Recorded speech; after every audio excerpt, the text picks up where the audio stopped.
14일 금요일 큐티 영상 시작하겠습니다. 오늘 말씀 출애굽기 20장 1절에서 17절입니다. 오늘 말씀은 십계명의 말씀이 기록되어져 있지요.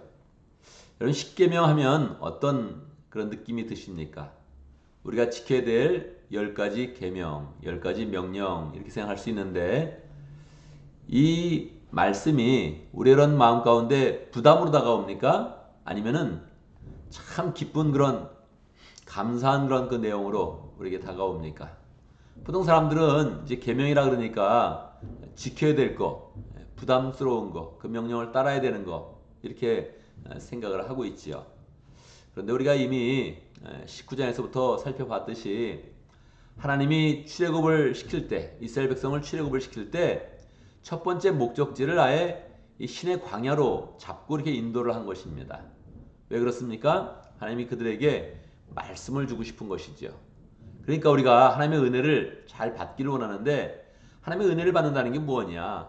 언약을 받는 겁니다. 약속을 받고 하나님의 축복을 받는 거예요. 미리 약속 가운데 그 축복을 이렇게 받는 거란 말이에요. 그러니까 항상 이 구원을 생각할 때는 하나님과의 이런 관계를 자꾸 생각을 해야 됩니다. 하나님과 우리가 관계를 맺는데 관계를 어떻게 맺겠습니까? 하나님의 그런 구원의 손길을 경험하고 하나님의 백성으로 성숙하고 변해가는 그런 과정을 갖는 것이죠. 어떻게 변화갈 수 있겠어요? 하나님이 원하시는 뜻을 우리가 붙잡는 것입니다. 근데 그것을 명확하게 하나님께서 내가 이것을 원한다, 이것을 따르면 우리의 그런 언약 관계가 계속 발전될 것이다 하면서 명확하게 나타내 주신 거예요. 그러니까 이게 참 은혜로운 겁니다. 하나님의 뜻을 우리가 정확히 알 수 있다. 이게 얼마나 좋은 것입니까? 하나님이 원하시는 그런 삶의 모습을 우리가 정확히 지침으로 받는다.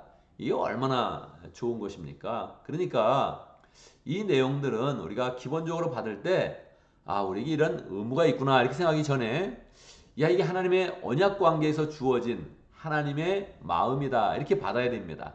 그러면 우리는 그 마음 가운데 이 계명을 보는 그런 그 자세가 달라지게 되죠. 이것을 하나 지킬 때마다 하나님과의 관계가 발전되어지고 풍성해지고 그리고 성숙해져 가는 것입니다. 그 안에서 우리는 이제 하나님의 그런 백성으로 잘 자라가고 성숙하고 성장해 나가게 되는 것이지요. 십계명의 말씀을 보면 사실 일방적인 그런 느낌이 듭니다. 왜냐하면 하나님께서 우리에게 이제 명령을 하시니까 우리는 그 마음 가운데 일방적으로 이것을 지켜야 되는 거구나 이렇게 생각을 하는데, 그렇게 보면 안 되고 2절 이 내용을 보면 이거 보통 십계명의 서론이라고 합니다. 십계명의 서론이 중요하죠. 이 서론이 중요합니다. 20장 20절 나는 너희를 이집트 땅 종살이 하던 집에서 이끌어낸 주 너희의 하나님이다 이렇게 이제 말씀하시는 거예요. 자, 이 계명은 어떻게 시작되냐면 하나님의 구원으로 시작되는 거예요. 구원받지 않는 사람들은 계명을 지킬 필요도 없고 계명이 들려지지 않습니다. 이건 구원받은 백성들에게 들려지는 거예요. 왜? 왜 이 계명이 들려집니까? 하나님의 구원이 있는 거죠. 구원의 역사가 있는 거죠. 그러니까 이 십계명이 올 때까지 벌써 이스라엘 사람들은 그 이집트에서 이제 나오는 해방의 기쁨이 있었죠. 홍해를 건너는 그런 기쁨이 있었죠. 양식이 떨어지면 하나님께서 만나를 주시죠. 고기를 먹고 싶으면 메추라기를 다 보내가지고 또 메추라기 고기를 또 이렇게 먹죠. 그러니까 이스라엘 백성들이 하나님의 큰 그런 구원을 실감나게 경험을 한 거예요. 그 경험을 다 한 그 백성들에게 하나님이 지금 말씀하시는 거예요. 나는 너를 애굽의 종되었던 곳에서 인도해낸 너희의 하나님이다. 관계를 딱 맺는 거죠. 관계. 나와 너의 그런 관계는 내가 너를 구원하였다. 경험했지. 이렇게 탁 하면서 하나님께서 이렇게 말씀하실 때 이스라엘 백성은 주마등처럼 쫙 지나가겠죠. 애굽의 종살이 하던 그런 모습, 홍해를 건넜을 때 이런 감격, 양식이 떨어지면 하나님께서 만나를 주시고 고기 먹고 싶으면 고기를 주시고 물이 없으면 반석에서 또 물을 내셔서 물을 주시고 필요한 모든 것들을 공급하시면서 구름기둥, 불기둥으로 인도하시는 하나님의 그런 손길이 느껴지는 겁니다. 자, 그렇게 모든 것을 책임지시는 하나님 앞에서 하나님과 관계를 맺고 그 하나님이 원하시는 그런 삶으로 나가겠습니까? 반드시 그래야 되죠. 왜 그렇습니까? 그렇게 하는 게 가장 우리의 인생을 복되게 하고 가장 행복하게 하고 가장 우리를 즐거움으로 인도하는 거예요. 그냥 기쁜 마음으로 이제 하나님께 나아가는 거죠. 첫 번째 계명은 무엇입니까? 너희는 내 앞에서 다른 신들을 섬기지 못한다. 마땅하죠. 구원을 주신 분이 하나님이시고 먹이시는 분이 하나님이시고 돌보시는 분이 하나님이시라면 당연히 그 하나님을 따라야 되죠. 너무너무 당연한 것을 이걸 뭐 부담으로 가질 필요가 없죠. 아유, 너무너무 당연합니다. 이 가족 되는 거와 비슷하죠. 예. 우리가 어머니가 한 분인데 그 어머니를 다른 사람을 어머니 그렇게 부르면 이상하잖아요. 이상한 일로 가면 안 되죠. 아버지가 있는 다른 사람 가지고 아버지 그렇게 부른다면 너무 이상하죠. 안 되는 거죠. 그러니까 하나님이 아버지처럼 어머니처럼 우리를 낳으셨고 인도하시고 돌보실 때에 우리가 마땅히 하나님을 잘 섬기겠습니다. 그렇게 이제 하는 것이죠. 이 계명은 이제 형상을 만들지 말라는 건데 이 천주교에서는 또 이거를 또 교묘하게 바꿨습니다. 10계명을 바꿔가지고 1계명과 2계명을 이제 합해놓고서 1계명이라 그러고 그리고 이제 그러고서 이제 뒤로 이렇게 막 가죠. 그러니까 하나가 모자르잖아요. 그러니까 결국 맨 마지막에 있는 그런 그 계명을 둘로 또 나눠 놓습니다. 나눠가지고 이제 탐내지 말라 하는 그런 내용을 둘로 나눠가지고 두 계명으로 만들었죠. 왜 그렇습니까? 그냥 스스로 그냥 우리가 또 혹시 우상을 섬기는 거 아닌가? 뭐 성상을 많이 만들었으니까 베드로, 뭐 마리아, 뭐 천사들 만들고 뭐 이렇게 여러 개를 만드니까 이 하나님이 명확히 있거든요. 형상 만들지 말라. 그래서 이제 신경이 쓰여가지고 이거를 그냥 1계명과 2계명을 이렇게 합해 놓은 겁니다. 사람은 그러니까 자기가 뭐 자꾸 뭐가 이렇게 찔리고 그러면은 막 그걸 이렇게 바꾸는 그런 노력들을 이제 하죠. 유치한 건데 정말 옛날에는 뭐 성경도 없었고 옛날에는 일반 사람들이 성경을 못 보니까 그렇게 막 편법을 써도 이게 막 드러나지 않았죠. 근데 지금은 너무 명쾌하니까 못 바꾸는 거죠, 이거. 지금까지도 천주교도 그렇고 루터교도 그렇고 이거 지금까지도 이거 계속 그렇게 이렇게 나눠진 그런 상태로 이렇게 하고 있습니다. 3계명 너희는 주 너희 하나님을 함부로 부르지 못한다. 망령되이 부르지 말라는 거죠. 하나님의 이름을 막 그렇게 경시하면서 부르지 말라는 거죠. 당연히 그래야겠죠. 하나님의 이름에는 하나님의 권능과 능력과 인격이 있는 것이니 당연히 그래야 되는 것이죠. 근데 이스라엘 사람들은 또 이것도 또 망령되이 일컫지 말라 그래서 아예 이름까지도 안 불렀어요. 야훼라는 이름을 안 부르고 항상 야훼를 아도나이로 바꿔가지고 주님 이렇게 이제 바꿔서 이제 불렀죠. 이것도 뭐 과도한 거였어요. 분명히 하나님의 뜻을 잘 알아야 되는데 이렇게 그냥 과도하게 가면 자꾸 이렇게 뭐 편법이 나면 실제로 신앙의 성숙은 이루어지지 않고 외형만 이제 갖추게 되는 거죠. 그게 이제 위선이죠. 그러니까 하나님이 이런 걸 굉장히 이제 싫어하시죠.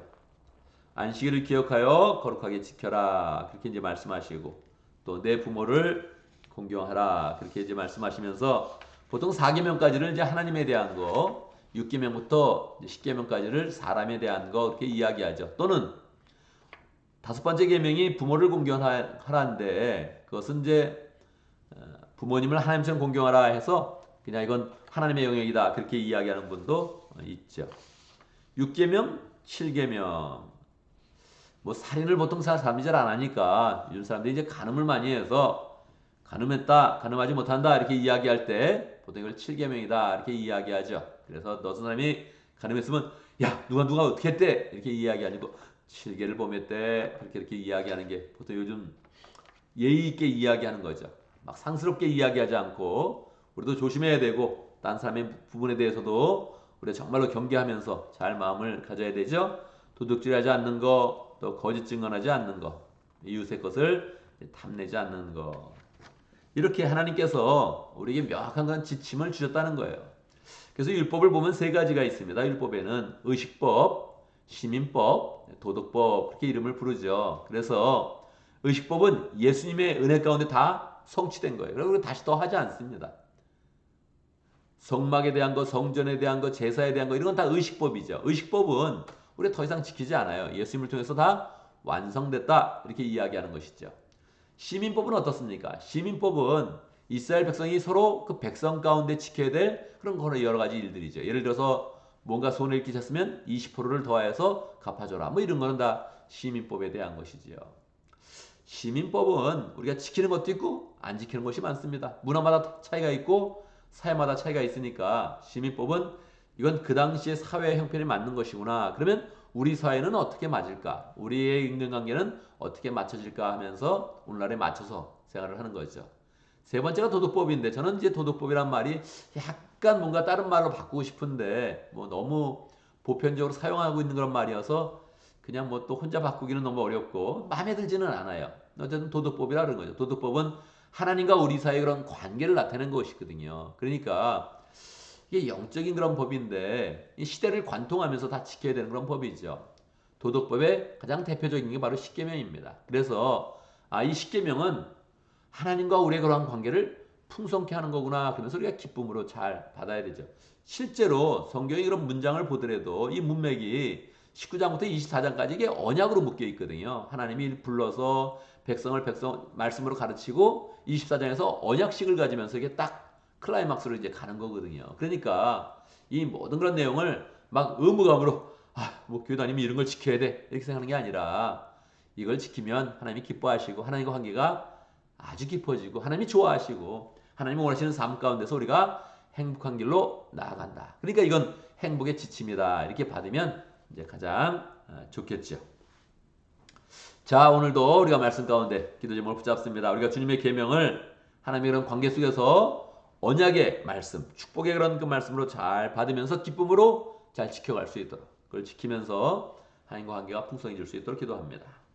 오늘 목장을 위해서 기도하는데 티오나 목장을 위해서 기도하겠습니다. 김신철 목자님, 문혜미 목녀님, 목원들과 조영훈 선사님 위해서 함께 기도합니다. 오늘 금요일을 맞이해서 교회를 위해서 기도할 때 우리 목장을 위해서 기도하겠습니다. 각 목장마다 모임 가운데 하나님께서 함께 해주시고 은혜를 주시고 그 모이는 그 장소에 성령의 역사가 풍성하게 임하도록 그래서 목장마다 가정교회 모임을 잘 가질 수 있도록 그냥 모임이 아니라 우리가 모임이 한 교회를 이루는 것이다. 우리 모임이 하는 날의 한 그런 기초를 이루는 것이다. 이렇게 마음먹으면서 모임을 잘 가질 수 있도록 함께 기도합니다. 제가 먼저 기도하고 또 함께 기도하는 시간 갖도록 하겠습니다. 기도합니다. 하나님의 은혜를 찬양합니다. 우리를 구원하여 주시고 애굽 땅에 있었던 우리를 구원하여 주시고 세상 가운데 있었던 우리를 구원하여 주시고 하나님의 백성으로 삼아 주시니 감사합니다. 우리를 하나님의 백성으로 삼아 주시고 분명하게 하나님의 뜻을 보여주시고 지침을 보여주시고 그 길을 보여주셔서 우리가 하나님의 백성으로 잘 살아갈 수 있도록 인도해 주시니 하나님 감사합니다. 주님께서 주신 언약의 그런 약속들을 우리가 잘 지키면서 하나님의 온전한 백성 되게 하시고 하나님의 은혜 가운데 자라나는 복된 하나님의 자녀들 될 수 있도록 인도하여 주옵소서. 하나님 아버지 우리에게 목장을 허락하신 감사합니다. 목장마다 축복하여 주시고 특별히 튀어나온 목장의 김신철 목자님, 문혜미 목녀님 주님의 마음으로 모든을 섬길 때마다 은혜를 더하여 주시고 영적으로 육적으로 잘 자녀를 낳는 귀한 목자 목녀님 될 수 있도록 축복하여 주옵소서. 조용훈 선생님도 함께 해주시고 하나님 아버지 교회를 개척하고 열정으로 사역하고 있을 때마다 필요한 것을 공급하시고 은혜 가운데 기쁨으로 주의 사역을 잘 감당할 수 있도록 축복하여 주시옵소서. 하나님 아버지 우리 교회 오늘 금요일을 맞이하여서 각 목장마다 가정교회 모임을 갖습니다. 축복하여 주시옵소서. 모임 가운데 함께 하시고 모이는 그 자체에 하나님의 은혜와 성령의 능력이 풍성하게 흐르게 하여 주시고 모이는 모든 사람들이 하나님의 그런 사랑으로 감동받으며 사랑으로 채워질 수 있도록 인도하여 주옵소서. 각 목장마다 주님을 섬기며 하나님의 역사를 나눌 때마다 영혼 구원하여 제3는 역사가 풍성히 일어날 수 있도록 축복하여 주시옵소서. 목자 목녀님들 더욱더 축복하여 주시고 오늘 하루의 모든 일정 가운데 함께 하시고 하는 모든 일마다 잘되게 하시고 형통하게 하시고 하나님 모든 것이 잘되고 은혜를 받을 때마다 더 기쁨으로 죄를 잘 감당할 수 있도록 인도하여 주옵소서. 하나님 아직도 계속 병마가 계속 전염병이 계속 돌고 있습니다. 주님께서 함께 해주시고 모든 믿음의 식구들 운동대처럼 지켜주시고 사고 없게 해주시고 어떤 일이 있어도 주님께서 다시 회복되어지며 은혜로 세워주셔서 더 잘되게 하시고 더 풍성케 하여 주옵소서. 예수님의 이름으로 기도드리옵나이다. 아멘.